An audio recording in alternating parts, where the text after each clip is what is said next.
Good evening and thanks for joining us. I'm Bruce Frisco. It is Tuesday, the 20th of January, and this is CTV News. Tonight, sparking concerns, questions linger as outages drag into another day. One of Canada's most important defense companies is now Indigenous owned. And a dazzling display. The Northern Lights put on a spectacular show. Live from our Maritimes News Center, this is CTV News. Here is Bruce Frisco. Good evening. It turned out to be another cold, dark, and inconvenient day for thousands of Nova Scotia Power customers who were knocked off the grid by the overnight nor'easter on Monday. According to the website, more than 6,200 customers are still without electricity. In an email to CTV News this evening, the utility admits that some customers will not be reconnected until sometime tomorrow. That is going to be cold comfort in one of the hardest hit areas. CTV's Callum Smith has more. The viewer who sent us this video says it was early this morning in a Halifax suburb with transformers blowing, popping off, sounding like fireworks. Nova Scotia Power says a fuse worked as it was supposed to and power was eventually restored in the area. While many lines in the city look like this, the utility says these are the scenes in Bridgewater and Liverpool. As we get out and we get into the field to restore power, there are multiple trees on lines that have to be removed, and it takes multiple crews at each outage to restore power for our customers. He says secondary roads there still a challenge. While most of the nearly 400 Nova Scotia Power or contracted employees were focused on Lunenburg and Queens counties, others were spread out, including here in Enfield, where they were kept busy. We had a day and a bit of commercial customers without power, so that's impacting, not just business operations, but employees, a lot of minimum wage employees. Bridgewater's mayor says he understands the snow was heavy and wet, but he's hearing concerns from people in his town and other mayors about the number of outages that occurred too. Also raising questions about Nova Scotia Power's proposed hefty rate hike. Is that going to give us any assurance that this is going to be plowed right back into infrastructure to make sure that we don't have a repeat of this for what is, I would say, again, not an atypical weather event? Bridgewater's mayor also saying better communication about storm response efforts are needed. Callum Smith, CTV News, Halifax. One person has died in an early morning fire just outside of Chester. Crews responding to a property in Balsam Drive in Chester Grant around 6:25 this morning. They arrived to a camper trailer that was engulfed in flames. After the fire was put out, they found the remains of an adult at the scene. The investigation is ongoing, but police do not expect to find anything criminal. Nova Scotia man is facing charges after a senior citizen was assaulted in an apartment in Truro just before midnight last night. Police say they received a number of calls about the incident, and the 79-year-old victim was treated for serious injuries. 49-year-old suspect is accused of aggravated assault, assault with a weapon, and damage to property.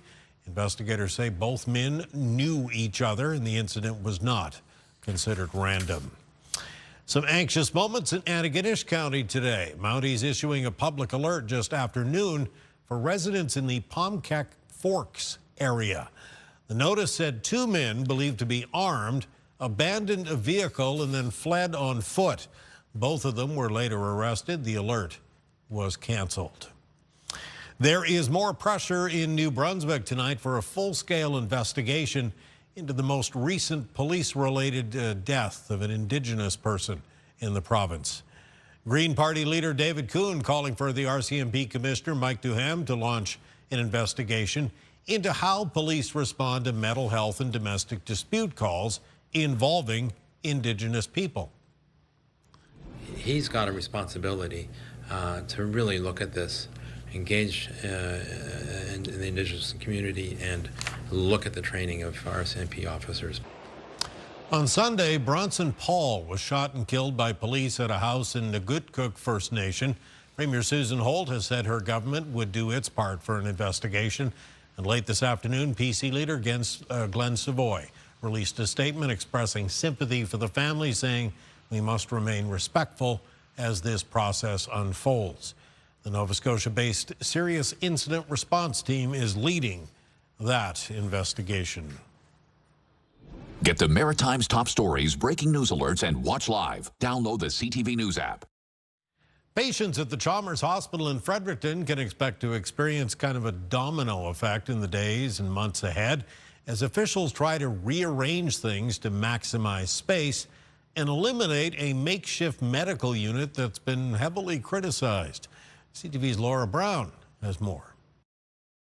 This is November of 1975, about a year before the Dr. Everett Chalmers Hospital officially opened to patients.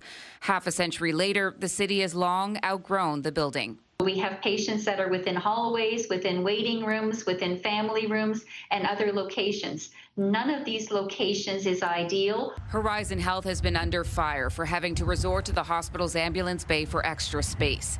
13 beds were created in the garage where there's no running water or proper washrooms.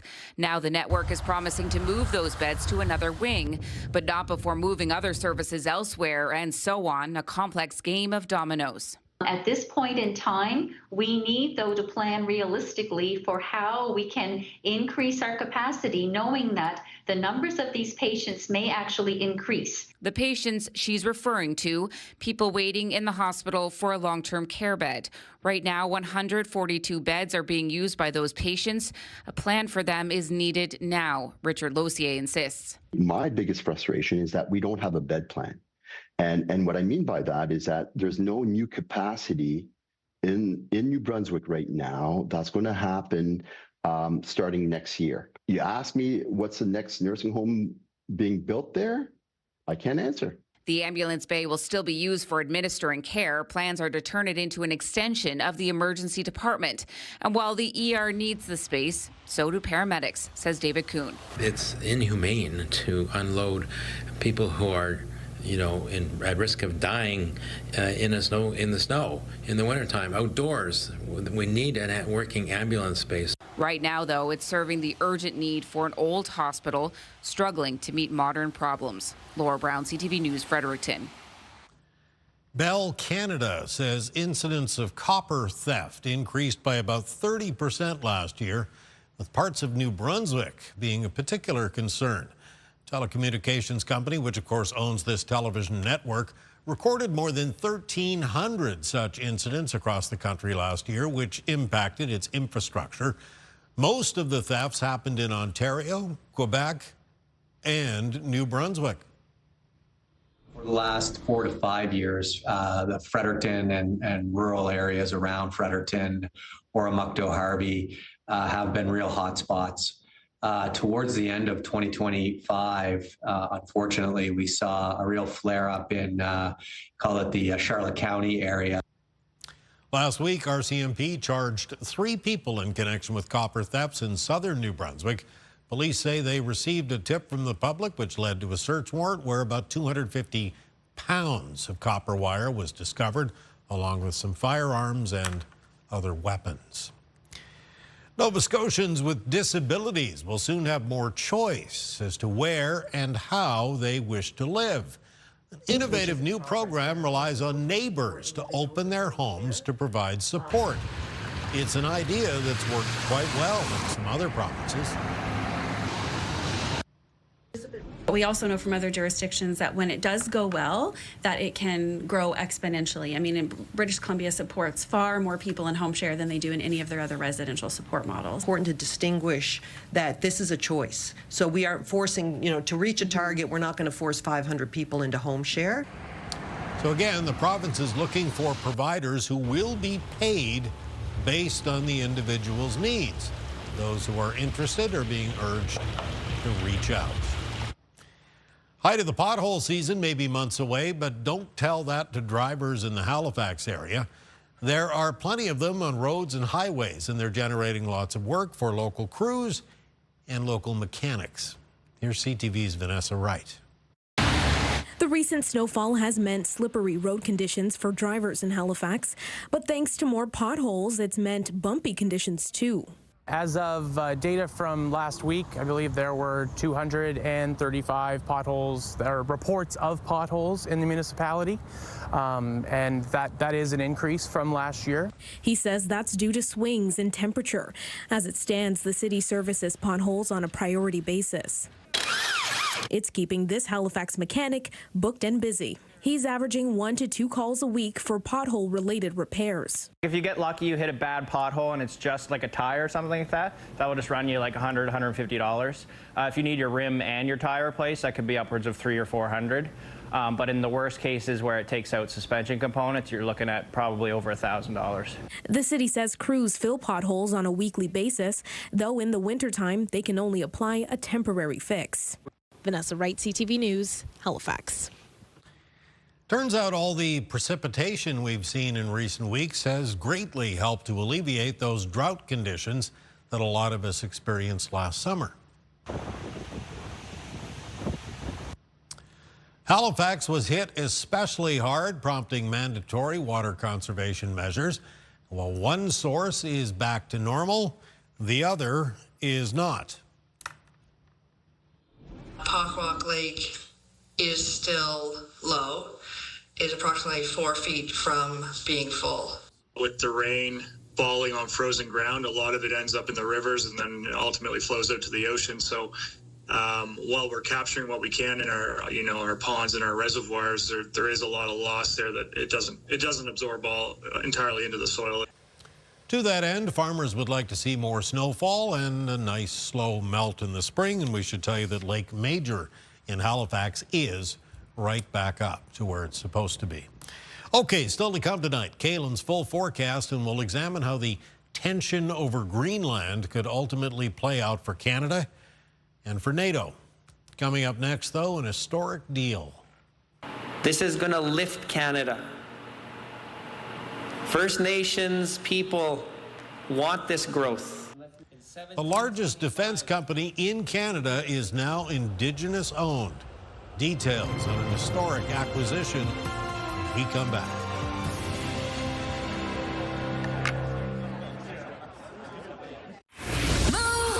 Mornings with Aaron and Peter. Congratulations to our first Passport to Paradise winner, Stephanie Fisher. 29 more trips to be won. We've got a trip with your name on it. Pick up your first passport tomorrow morning at 6 a.m.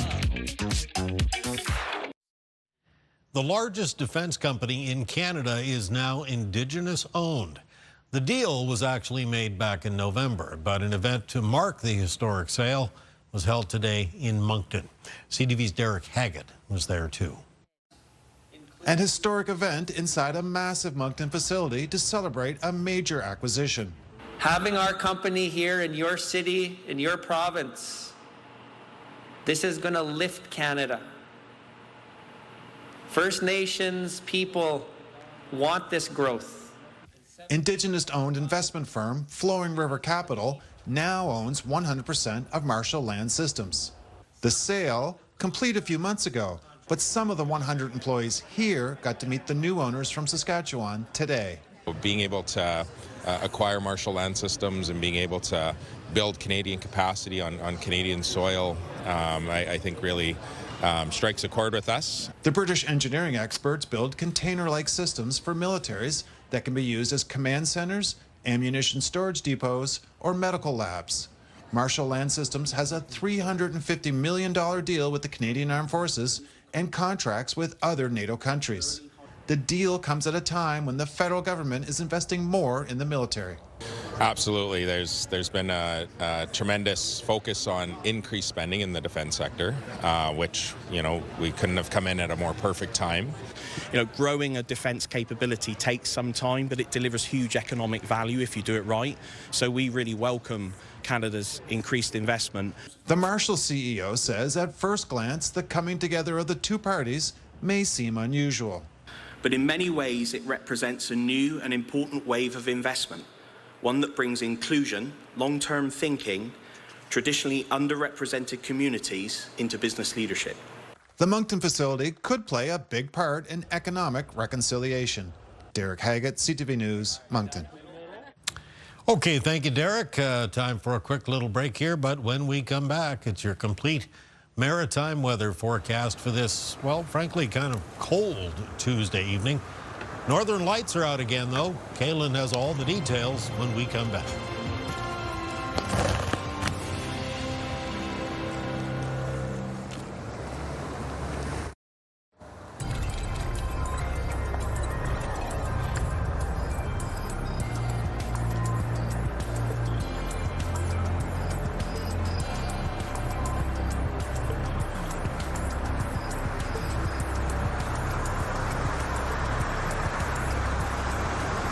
It is Tuesday night, 20th day of January. The skies are more clear tonight, which should allow for a little more viewing of the aurora borealis. Yes. Now, it was visible faintly on the northern horizon earlier this evening. I'm not sure if it's still out there now, but it was earlier. Always shows up better on photography, but if you want to try for a glimpse of it, you want to get to a dark area, an area where you've got as clear a view of the northern horizon as possible, and be patient, and it might take a little bit of luck as well. But yes, there was quite a display last night in the Maritimes, and maybe some of it's still present around tonight. Taking a look at our weather systems map, it's a very cold night out there, so if you're headed outside, you want to make sure you dress warm for that. We have a west wind that's been bringing in colder air off the continent, and that'll continue for tonight into the start of the day for tomorrow. We do start off mostly clear for the Maritimes, but expected to become a mix of sun and cloud into and through the afternoon. Highest chance of flurries tomorrow will be in the province of Nova Scotia, where the winds are coming in off of ocean waters. That'll include the southwest of the province, the Minas Basin, northern eastern areas of Nova Scotia, including Cape Breton. Now, Wednesday evening and Wednesday night, we'll see increasing cloudiness with some light snow developing and some further snow in the forecast for Thursday, except snow turning to rain for the province of Nova Scotia. So how much snow are we looking at here as we make our way towards the last part of the week? Wednesday night into Thursday morning, parts of the Maritimes could pick up 1 to 5 centimeters of snow. And then during the day on Thursday, an additional 1 to 5 centimeters could come down for parts of New Brunswick, areas of Prince Edward Island, and the north of Nova Scotia, with other areas in Nova Scotia seeing that snow again switch over to some rain. Winds in the forecast for tomorrow will be out of the west and the southwest. There'll be some gusts in the range of 20 to 40 kilometers per hour, up to 50 around exposed areas of the coast. It's a little bit lighter than it was today, though wind chill will still be a factor. Most low temperatures in the Maritimes for tonight will be falling down into the minus teens. Few areas of Nova Scotia with some low temperatures between around -6 and -9. Here's a look at our high temperatures in the forecast for Wednesday in the north of New Brunswick, between -7 and -10 with a mix of sun and cloud.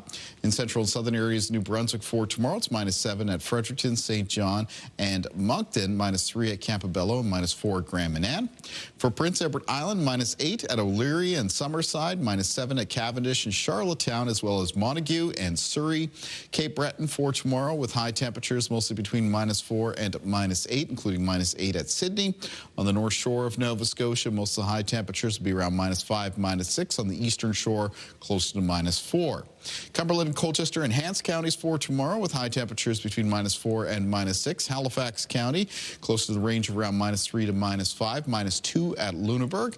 The Annapolis Valley with highs for around -4. And on the south shore of Nova Scotia, most of the high temperatures pretty close to -2. Taking a look at the 7-day outlook for New Brunswick coming up on Thursday, there's the snow in the forecast that's followed by a chance of flurries on Friday. Bitterly cold air moving into place Friday night and around for the upcoming weekend, and it remains on the frigid side into Monday and Tuesday of next week. For Nova Scotia in the outlook coming up on Thursday, that snow mixing with rain and then flurries in the forecast for Friday. It gets very, very cold Friday night into the weekend. It remains cold into the start of next week, Monday and Tuesday, with a mix of sun and cloud. And for Prince Edward Island, we have snow in the forecast for Thursday, followed by a chance of flurries on Friday. Bitterly cold temperatures expected Friday night, and through the upcoming weekend, there'll be a chance of flurries on Tuesday of next week. Bruce. Right, you are. We're going to show some of those northern light pictures at the end of tonight's broadcast as well. Stay with us. There is a whole lot more to come.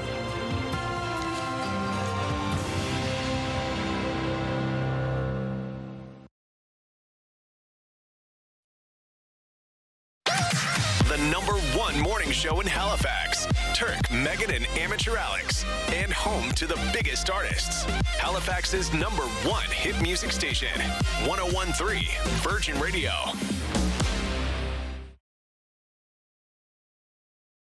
Small number of Canadian troops to Greenland to participate in training exercises following the lead of a number of European countries.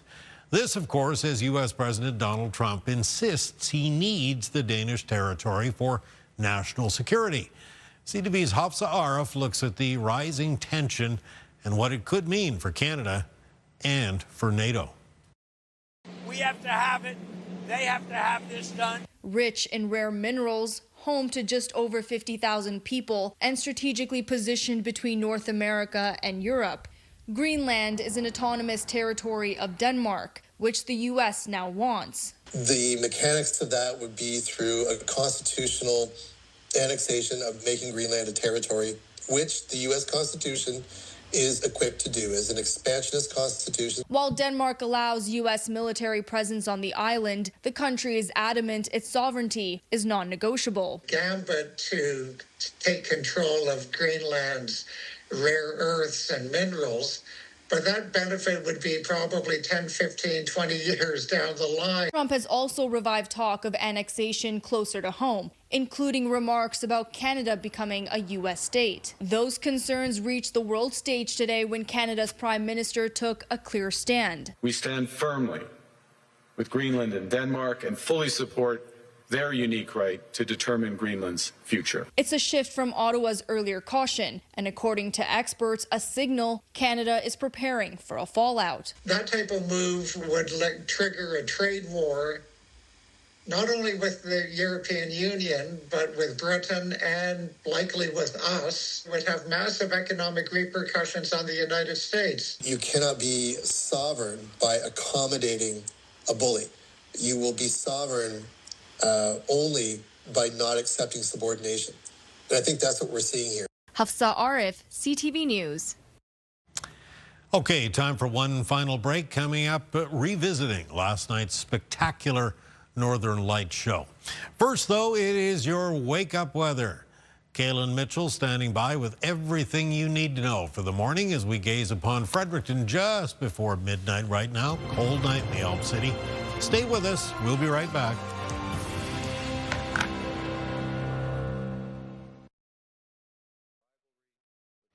It's a cold Wednesday morning. We'll kick it off with a look at the wake-up weather and Kaylin. Yeah, it's definitely going to be a morning that you are going to want to bundle up for. Very cold temperatures to start the day for tomorrow. Remains cold in the afternoon with most of the daytime highs a few to several degrees below zero. Mix of sun and cloud expected tomorrow, and there will be a chance of some flurries in Nova Scotia in that still breezy west and southwest wind. Bruce.